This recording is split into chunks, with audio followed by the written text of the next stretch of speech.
Mr. Paul Bettany is here on the show. Look at you. I'm so happy to see you. I was so excited to see you. I put on a suit. I've been in sweatpants for, 10 months. I love you for that. I do. In my head, I don't imagine you ever wearing sweatpants. You're always in a bespoke, beautiful suit. Now, how are you doing? How are you coping? Are you okay? Oh, I'm fine, Ducky. I'm fine. It's gone on so long that they've even taken moaning away from me. You get on a Zoom call and you can't even moan about it because it's so boring to moan about. And so we're fine. I'm just a little bored. Yeah. What are you looking forward to most when all of this is over? Licking a stranger. That's the thing that my head straight off the bat. I just want to go and lick a stranger.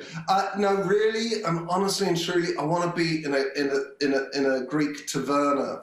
Well, I want to be in a taverna in Greece and drinking white wine with friends and then going into the ocean and cuddling people and then licking another stranger.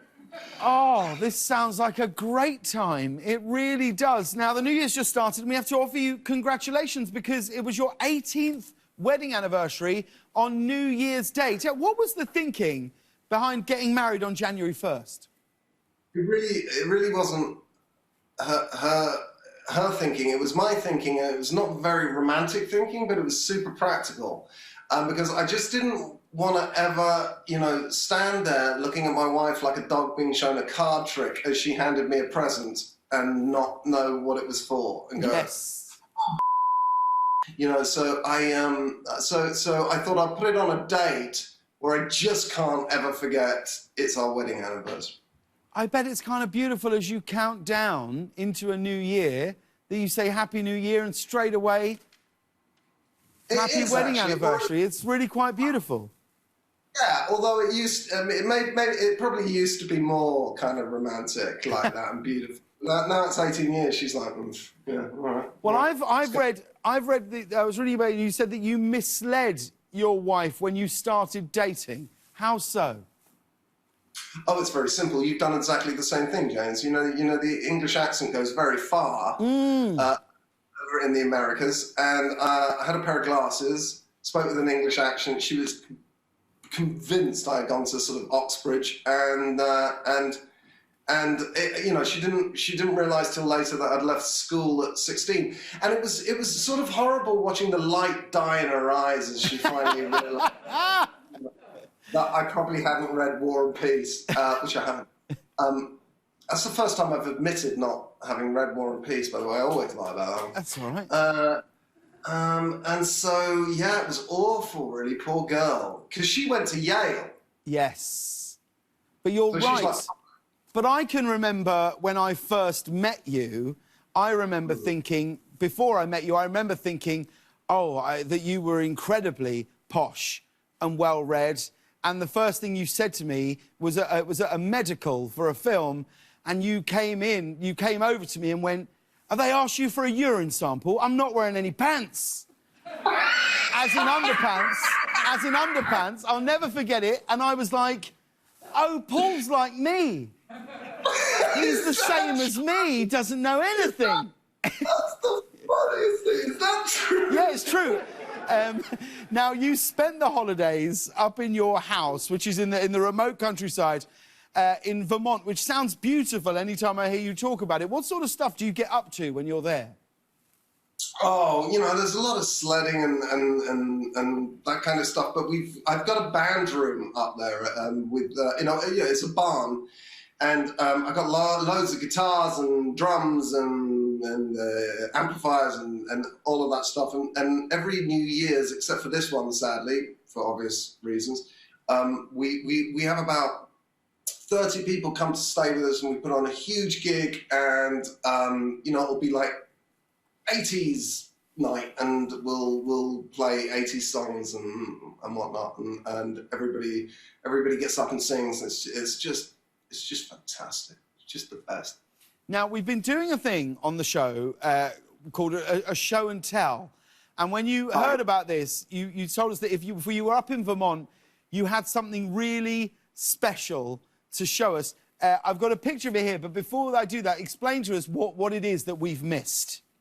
Okay, so it's a real shame.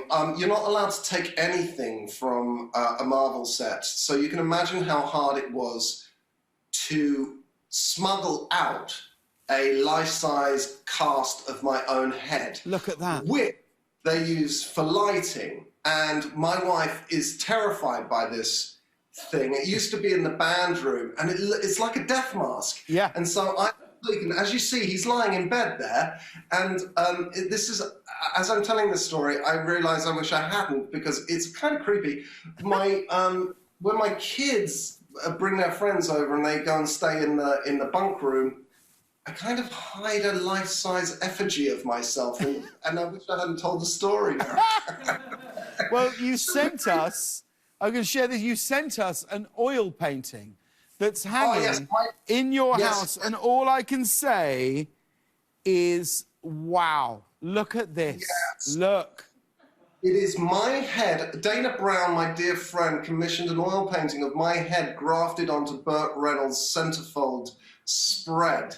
And my wife is so angry that I still have this. She throws it away, and I rescue it every time. I've even had to drive to the local dump to find it, and then I'll put it in places around the house that she can't reach. And she is just incandescent with rage at me for still having this painting. I absolutely love it. I think it's one of the most beautiful things I've ever seen.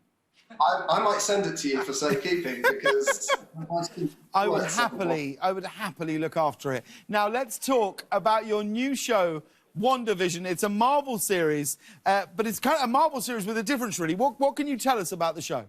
Yeah, it's a sort of, well, it's an homage to American sitcoms throughout the 20th century, and Wanda and Vision, who are two superpowered individuals, find themselves in a idyllic 1950s American suburbia, and then they realize they're sort of in a black and white sitcom like the Dick Van Dyke Show, and then they start hurtling through the decades through, Bewitched, and then the Brady Bunch, and then into Malcolm in the Middle and Modern Family, and at some point Vision begins to think, that can't be right, can it? I mean, that can't be okay. There's something wrong with this town. He begins to investigate, it all collides into a huge, epic denouement.